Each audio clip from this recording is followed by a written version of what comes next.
Wow, look at these dragons! They're so cool! I wish they were real. Maybe this book is magic. It's glowing! Something's happening! A real dragon! It's flying!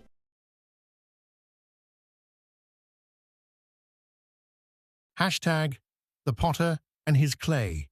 In an ancient town nestled between golden hills, there lived two young boys who grew up side by side in the same dusty street, Ravi and Dev. Same poor homes, same torn clothes, same empty stomachs some nights, but they thought very differently. Ravi would wake every morning and whisper to himself, "I am nothing. I was born with nothing. I will always be nothing." He thought it so many times it stopped feeling like a thought. It felt like truth, like his name, like his skin. He stopped trying for things before he even began. Why apply for work when he would be rejected? Why dream when dreams were for others? Why smile when life had given him so little reason? His thoughts built walls around him, invisible, silent, unbreakable, and slowly, year by year, he became exactly what he believed. Dev grew up beside the same poverty, the same hunger, the same cracked walls. But every morning Dev would sit quietly, close his eyes, and imagine not what he was, but what he was becoming. He saw himself with clear eyes and steady hands. He saw himself creating something beautiful from nothing. He saw himself walking with dignity, not because life had been easy, but because he had chosen his direction from the inside. His family thought he was foolish. Dreamers always look foolish to those who have stopped dreaming. But Dev had understood something early that most people learn too late. The mind is a potter, and you are the clay. One afternoon, both boys passed an old potter's workshop. Through the open door, they could see the master craftsman bent over his wheel, his hands shaping a spinning lump of ordinary earth into something extraordinary. Ravi glanced at it briefly and walked on. Dev stopped completely. He watched for a long time. The way the potter's hands guided without forcing, shaped without breaking, pressed with just enough pressure to bring form from formlessness. He walked inside.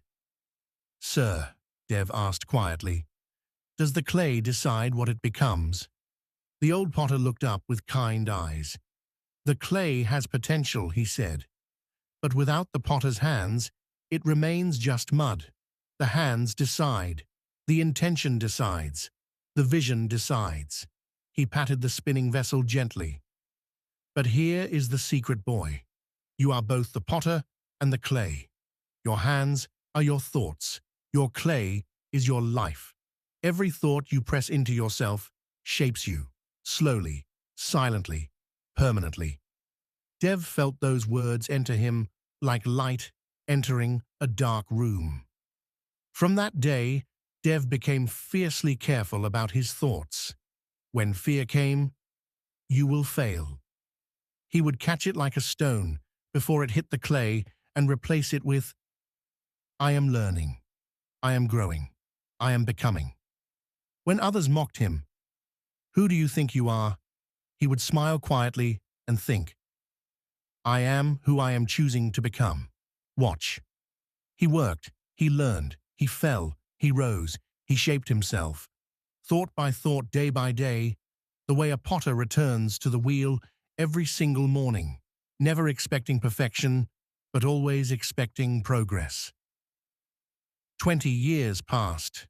Dev had built something remarkable from nothing, not just a successful life, but a life of meaning. People came to him not just for what he had achieved, but for the quiet strength he carried, the kind of strength that can only be built from the inside. Ravi had drifted through those same 20 years, not because life had been crueler to him, but because he had never stopped believing the first story he told himself. One evening, the two old friends sat together at last. Ravi looked at Dev with tired eyes. "How?" he asked simply. "We started from the same place." Dev was quiet for a moment. Then he said, "We did not start from the same place, my friend. We started from the same street.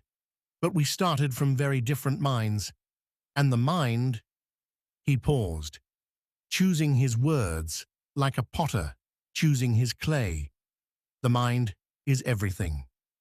Ravi sat with those words for a long time that night, and somewhere deep inside him, for the first time in 20 years, something soft and moldable stirred, like clay. Remembering it could still be shaped, like a mind. Remembering it was never too late to begin. The mind is everything. What you think, you become. You are the potter. You are the clay. Shape yourself wisely. Look, the dragons are coming alive! Wow, they're flying! This is the best story ever! Yeah!